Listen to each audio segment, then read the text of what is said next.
Hi guys, welcome to my channel. ఈరోజు పరమాన్నం వండుతున్నాను. వరలక్ష్మి వ్రతము స్పెషల్ నైవేద్యము. ముందుగా ఒక గ్లాసు బియ్యం తీసుకోవాలి, కడిగి వండుకోవాలి. స్టవ్ ఆన్ చేశాను. మెత్తగా ఉడకనివ్వాలి. అన్నము ఉడికినాక బెల్లం వేసుకోవాలి తగినంత. నేనైతే 1 కప్పు బెల్లం వేసాను. రేషన్ రైస్ వండితే చాలా స్వీట్గా ఉంటుంది, టేస్టీగా ఉంటుంది. నేను సాంబార్ రైస్ వండాను. రైస్ మెత్తగా వండుకోవాలి. చూడండి ఫ్రెండ్స్, ఆల్మోస్ట్ ఉడికింది. ఇప్పుడు 1 కప్పు బెల్లం తీసుకున్నాను.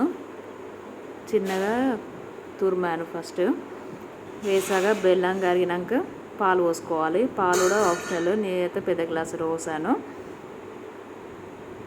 ఇక స్వీట్ ఎక్కువ తింటే బెల్లము పాలు ఎక్కువ వేసుకోవాలి. ఇలాచీ ఫ్లేవర్ కోసం ఇలాచీ వేసాను 1 టేబుల్ స్పూన్. చాలా బాగుంటుంది. కాజు బాదం ఉంటే నెయ్యిలో ఫ్రై చేసి వేసుకోవచ్చు. నేనేమి వేయట్లేదు. బెల్లం కరిగింది. 1 గ్లాసు పాలు చిక్కటి పోసాను. చాలా టేస్టీగా ఉంటుంది. చూడండి ఫ్రెండ్స్, పరమాన్నం వరలక్ష్మి వ్రతానికి ఇది నైవేద్యంగా పెట్టవచ్చు ఫ్రెండ్స్. దేవతకు చాలా ఇష్టం ఈ ప్రసాదం. చూడండి ఫ్రెండ్స్, ఆల్మోస్ట్ ఉడికింది రైస్. 2 మినిట్స్ సిమ్లో పెట్టి స్టవ్ ఆఫ్ చేసుకోవాలి, అంతే.